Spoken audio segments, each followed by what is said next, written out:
विभागाच्या वतीने गत वर्षापासून जल व्यवस्थापन कृती पंधरवड्याचं आपण आयोजन करतो आणि त्या अनुसरूनच त्यांच्या स्मृतीला अभिवादन करण्यासाठी आपण या यात्रेचं आयोजन केलेलं आहे. 25 तारखेला सकाळी 11 वाजता श्री क्षेत्र त्र्यंबकेश्वर मधून यात्रा सुरू होईल. त्या यात्रेमध्ये माननीय मुख्यमंत्र्यांच्या शुभ हस्ते त्याची सुरुवात होईल. संतपीठाचे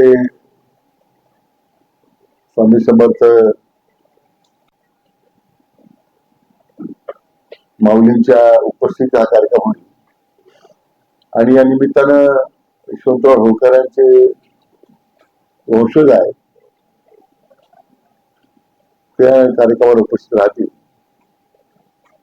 साधारण 300 वारकरी त्र्यंबकेश्वर निघतील. मुख्यमंत्र्यांच्या हस्ते गोदावरी नदीचं जे गोदा जलाचा जो कलश आहे ते आम्हाला सुपूर्द करतील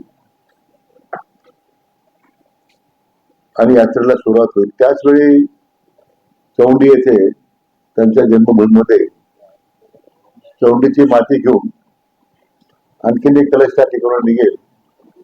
तो कार्यक्रम त्याच वेळी सकाळी 11 वाजता राज्याचे उपमुख्यमंत्री मान्य एकनाथ शिंदे साहेबांच्या हस्ते त्या यात्रेला सुरुवात होईल. विधान परिषदेचे सभापती मान्य राम शिंदे त्या कार्यक्रमाच्या अध्यक्षस्थानी असतील आणि यात्रा 2 दिवस म्हणजे 26 तारखेला दोन्ही यात्रा एकत्रपणे शिर्डीमध्ये येतील आणि ते एकत्रपणे मग 27, 28, 29 ला यात्रेचा जो प्रवास आहे तो शिर्डीहून निघाल्यानंतर मग संभाजीनगर मार्गे कृष्णेश्वरला मुक्कामाला जाईल. 28 ला धुळ्याला आणि 29 ला माहेश्वरला नर्मदेच्या तीरावर त्या कार्याच्या यात्रेची सांगता होईल.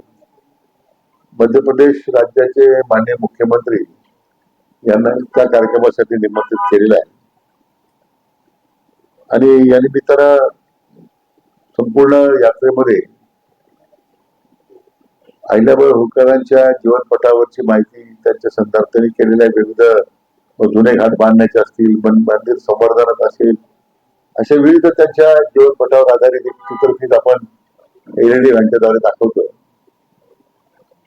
आणि त्याचबरोबर राज्याच्या संपूर्ण वाटचालीमध्ये जलसंपदा खात्याने आतापर्यंत केलेलं जे काम आहे त्याची माहिती आपण देतोय.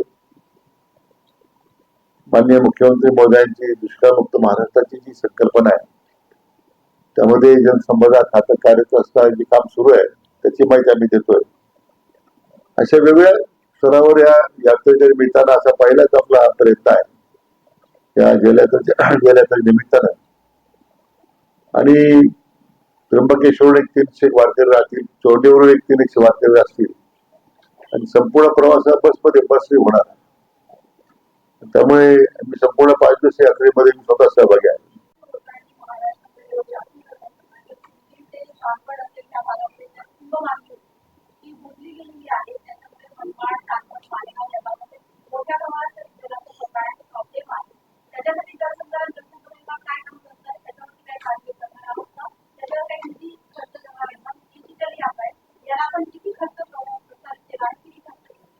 या संपूर्ण त्यांनी जे उभे केलेले जे पाण्याचे स्रोत आहेत किंवा आता बऱ्याच ठिकाणी ते बंद झालेत, अतिक्रमण झालेत, काय आता मेजर काम हे जलसंधारणाकडे आता आलेलं आहे.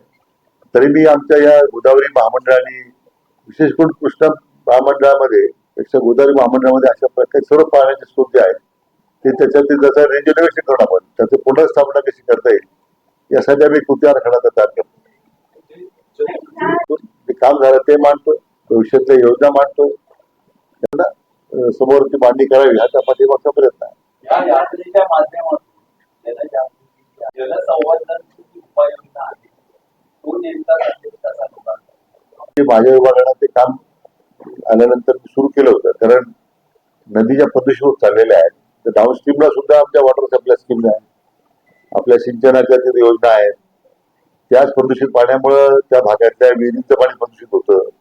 मोठे चॅलेंज आहे. परंतु आता माननीय मुख्यमंत्र्यांनी मला वाटतं नवीन आता जे प्राधिकरण केलेलं आहे त्या नद्यांचं संवर्धन करण्यासाठी, प्रदूषण मुक्त नदी करण्यासाठी. त्याच्यापुरतं बैठका झाल्या. नाही, आता तो गेल्या मंत्रिमंडळात तो निर्णय झाला तसं प्राधिकरण स्थापन करण्याचा.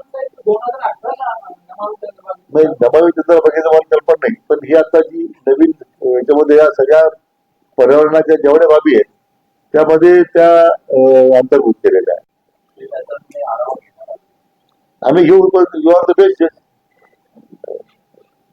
तुम्हालाच त्याचा जास्त अंदाज येईल. अहिल्याबाई होळकरांनी 250 वर्षापूर्वी ते व्यवस्थापन वगैरे सुरू केलं, तेव्हा भ्रष्टाचार कोणते उपाय केले होते का? आणि आम्ही ते तोच आदर्श पुढे चाललेला आहे. त्यांनी जे काही आदर्श आमच्या समोर निर्माण केले त्याच्या अंमलबजावणी आम्ही करतो. म्हणजे काही शिक्षा होती का? हात पाणी सोडणार करा किंवा सिंचन प्रकल्प अर्धवट ठेवणार, काही शिक्षा होत्या? आम्ही ते म्हणजे माझा अभ्यास पूर्ण झाला नाही माझा. अल निनोचं इफेक्ट लक्षात घेऊन गेले 2 महिन्यापासूनच उपाययोजना सुरुवात केली होती. 31 ऑगस्ट पर्यंत आपल्याला पिण्यासाठी पाणी राहायला पाहिजे. कारण आता जरी मान्सून डिले झाला तरी पूर्वी जूनमध्ये सगळे साठे संपायचे. म्हणजे शेतीला पाणी देऊ नये, थोडं आपल्याला सिंचनाच्या व्यवस्थापनामध्ये बऱ्याच सुधारणा कराव्या लागतील. आपण करतोय. पाण्याचे वॉटर लॉसेस कमी करावे लागतील. उदाहरणार्थ एक जायकवाडचं उदाहरण जर घेतलं तर जायकवाडच्या डाव्या कालव्याला 40 ते 50% पाण्याचा लॉस होता. त्या जुने कालवे आहेत फार, आता ते आपण लाईनिंग करतो.